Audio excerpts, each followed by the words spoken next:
l'Algérie opte toujours pour le report de l'ouverture de ses frontières terrestres, maritimes et aériennes, ce qui fait que beaucoup d'autres pays refusent aux Algériens l'accès à leur territoire, et ci-dessus le récapitulatif des derniers développements en lien avec la thématique de cette fermeture en constante reconduction.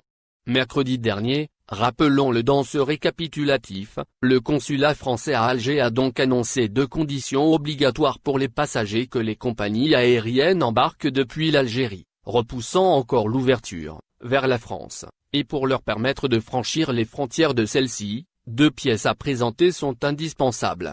Il s'agit, primo, de l'attestation de déplacement international dérogatoire.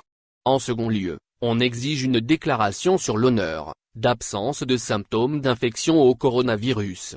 Le même jour, le 19 août en l'occurrence, l'ambassade des USA dans notre pays a déclaré la restriction de l'attribution des visas pour nos concitoyens. Les États-Unis affirment passer en priorité leurs propres ressortissants, mais aussi les visas d'immigration. Que les Algériens partent visiter le pays de l'oncle Sam, semble en fait ne pas trop captiver les Américains. L'Algérie ne laisse personne entrer dans le cadre d'un vol commercial régulier.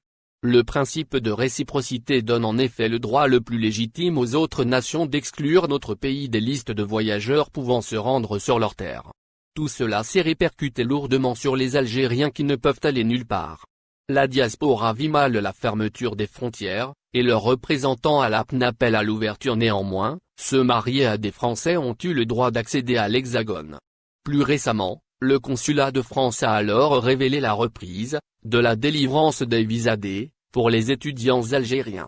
À part cette catégorie restreinte, nos compatriotes, accoutumés au voyage, obligés à faire preuve de patience. Pour mémoire, le député de l'émigration, Noureddine Belmeda, a lancé un appel aux autorités pour rouvrir les frontières. Cela pour mettre un terme aux difficultés vécues par beaucoup d'individus et de familles algériennes qui souhaitent rentrer au pays. Comme cette jeune femme, Céline, algérienne par son père, qui vit le verrouillage des frontières comme un déchirement. Zahir, lui, confie que l'éloignement de ses racines est une expérience douloureuse.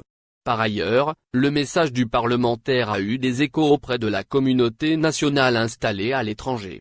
Le même effet n'a, apparemment, pas eu lieu du côté des pouvoirs publics qui, par la voix du ministre des Transports, ont réitéré leur souci principal pour le moment: évincer complètement l'épidémie du Covid-19.